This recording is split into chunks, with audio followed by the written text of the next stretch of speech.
Today we're doing a castle. Trying to get the printer to work. It's a German-inspired castle, which I just learned inspired the Disney castle. So pretty much we're doing a Walt Disney castle today. So this was the original print. We're doing it on the back of the head, so I'm just sizing it, kind of tailoring it to the head. We're gonna drop it down a little bit and widen it. God damn it. I'm gonna kill this thing. So stenciling these is kind of difficult. We're gonna give it our best try. So this stencil is not symmetrical, but we're gonna find our middle point, which is just gonna kind of help guide me with the centering. And also the net, this area kind of makes an S shape. It comes out, it comes back in, and it comes back out. So we're gonna be trying to compensate for that as well. So I'm being a little aggressive with the stencil. I'm very much like pushing it exactly where I want it to be, even if it like rips a little bit, because I need it to wrap. Just like I said, stenciling the head is super easy, no big deal at all. So now we're gonna check it, because I was pressing on the stencil a lot, I was manipulating the lines, so I just wanna come back now and make sure everything is straight and the way I want it. I can already see we have like a little break here, so I'm gonna like fix that outside line. Otherwise, it looks pretty good. I'm looking at it this way. It looks nice, it looks like it fits in there well. So we have him standing when we stencil, so we can get a nice kind of natural at rest. Because when he stands, all this skin is pulled down, right?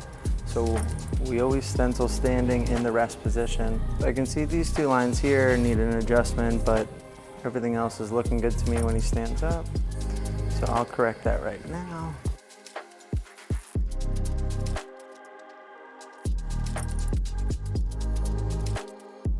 So I have a 3 liner out for shading. I have a 5 line and an 11 line. I'm really just gonna be rocking the 5 and the 11 for the line work. I tend to go a little bit more simple with things on the head, where maybe I would usually have like 3 line weights out. I'm just gonna have 2.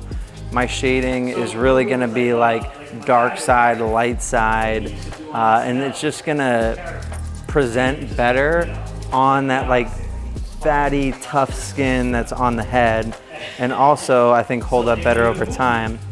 So right now I'm gonna be doing most of the lines with a 5, and I'm just gonna be doing the outer lines with the 11 to create some separation between the buildings. So let's get into it.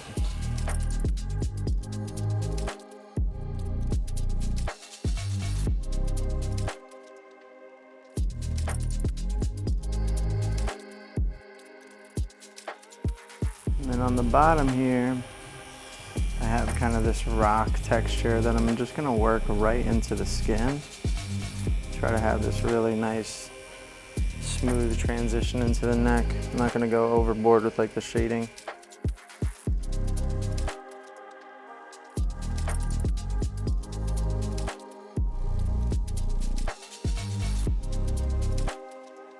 So I'm working my way up the neck. I'm coming in and I'm lining it and kind of finishing the shading. Just with this area, the skin is already so tough. If I line it and then come back, it's gonna be swollen and like even harder to work with. So where I can in the piece, I'm just gonna get in and get out, rather than lining the whole thing, letting it swell for a couple hours and then coming back into it. You know, I'm just kind of getting it done as I'm moving up. And I'm gonna try to continue this with the castle as well.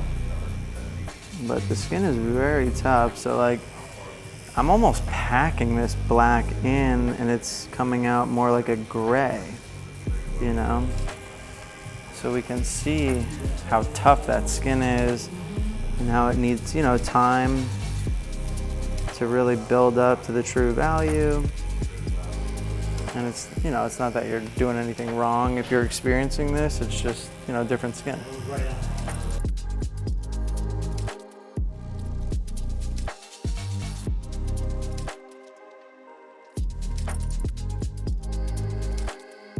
So we have this bottom part of the neck done. As I said before, we're noticing some swelling. We can already see it.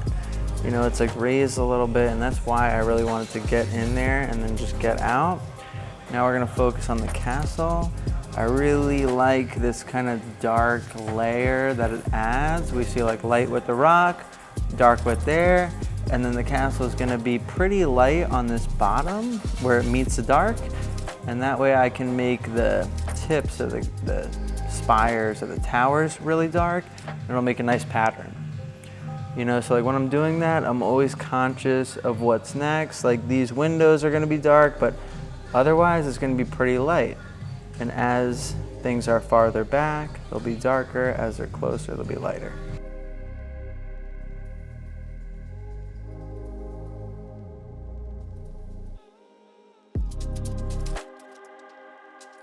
So we are just doing a lot of lines now.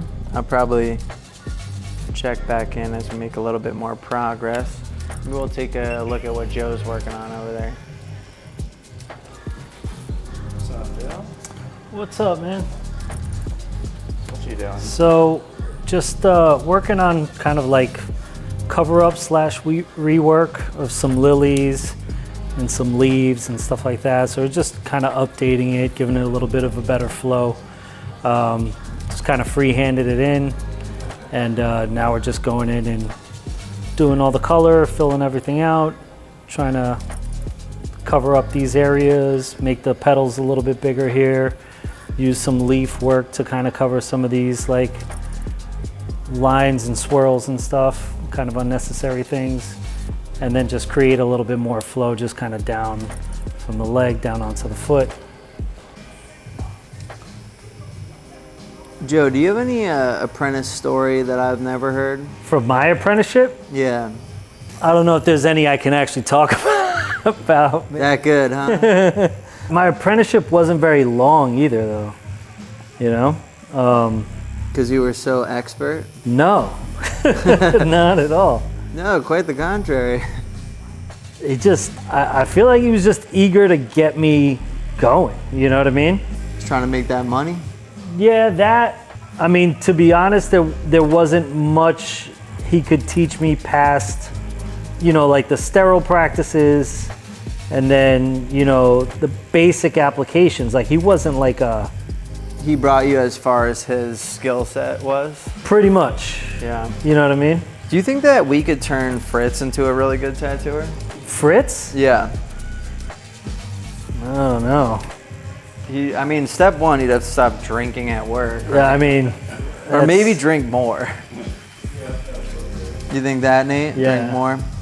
Definitely do more of that. I mean, that was part of my apprenticeship. Drink more? How do you think Fritz would hold up in an old biker apprenticeship? Oh, man. I don't know, man. I don't know how tough Fritz actually is. I don't know if it's so much tough as like desperation. Yeah, or just mentally willing to eat shit for, I guess he's pretty good at that. There are many skills that can get you through it. Sure, being tough, desperate. Codependent. Yeah, Stockholm, extreme sadness. Low self-esteem. Yeah, low self-esteem. No other option. Poverty. Extreme poverty. Yeah, extreme poverty. Yeah.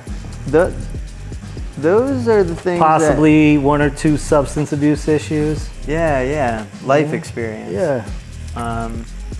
Those are the things that used to breed successful careers. Yeah, bro. Now it's different, I think. The building blocks of... Now there's all this like choice. Yeah, that is all. What was your first job, Fritz? Yeah. Like your first actual job? I worked at Target. Damn. Nice. Were you the dog? Yeah. That's sick.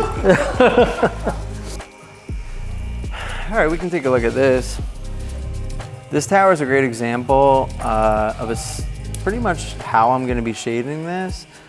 If you just kind of like imagine this line right down the middle, you know, and then also down here, and I'm gonna be just flicking off of this line. This is gonna be our shadow. And the line, right up against the line is gonna be our shadow core, meaning the darkest part of our shadow, right? We've talked about that before. And then I'm pretty much gonna be leaving this negative just to kind of have like a high contrast look. But I'll be coming on the side here, like I said, flicking off that line. So I want that center to be a little darker than my outside. So to get this effect, this right here is gonna be the darkest part. So we're gonna build up that middle part a little bit more.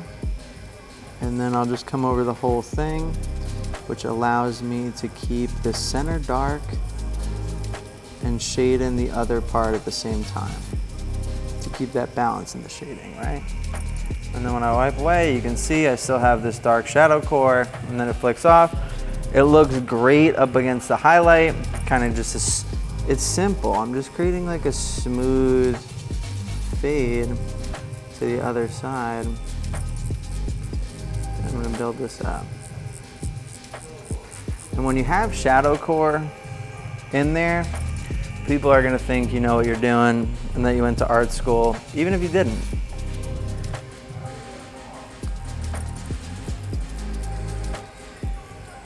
What do we got Nate working on over there? Yeah, man. What are you doing? What are you doing? I'm tattooing. What are you doing? Camera stuff.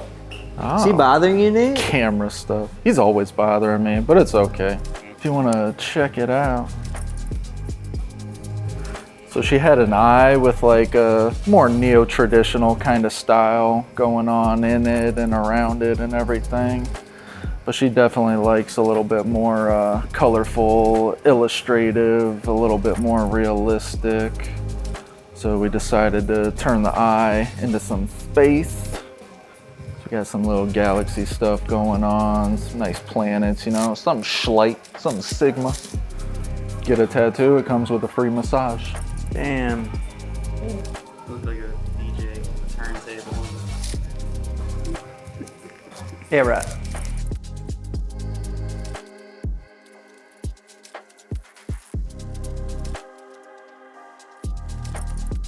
So just a reminder, I said earlier in the video that I was using a 5 and an 11. With certain parts, I've actually switched it to a 3 and a 9. So I'm still keeping that same difference in the needles by skipping 2. But I'm noticing on the top of the head where the skin is tighter, I'm getting a bolder line. And then where the skin is fattier on the neck, my thick lines are appearing thinner. So I'm kind of using that variation to compensate for the different skin types. You can see a drastic amount of change in the skin types, even just in this small area. When I'm tattooing closer by the top, it's very tight, I can move fast, I get a nice bold line. When I'm down here in the fattier, tougher parts of the neck, it is the complete opposite. But I think we're getting some really nice separation with this needle grouping. It's a beautiful frame for this shading we're putting in. It's bold, very legible, which is exactly what I want on this piece.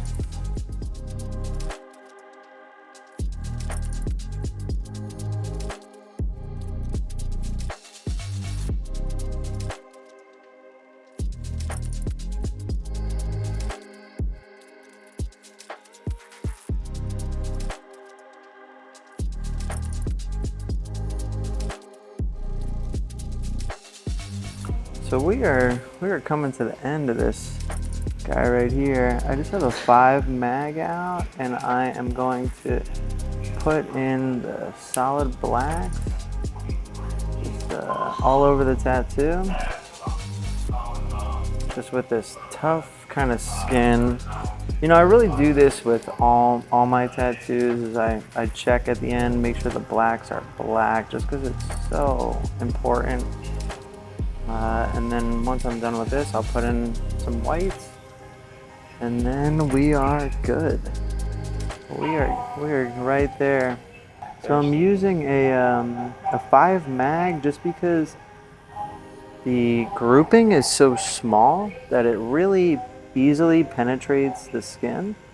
Where, you know, a larger mag like an 11 or 15 takes up more surface area. So when the skin is swollen and you're kind of at the end of the tattoo, those smaller mags just get in there a little easier.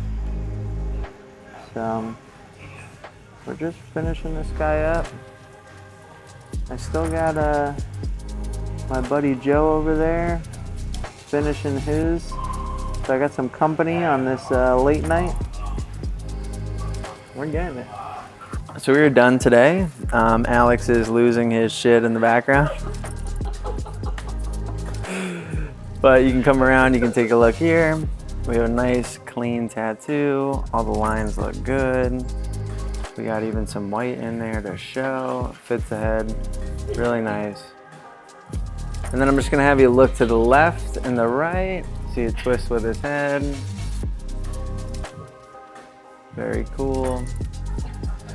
You can see in here with his other tattoo, we just went behind and I had redone the lines just to leave it behind and not disrupt this tattoo. And then on the other side, I left this open so he can, you know, put another side tattoo if he would like to balance out from the other side.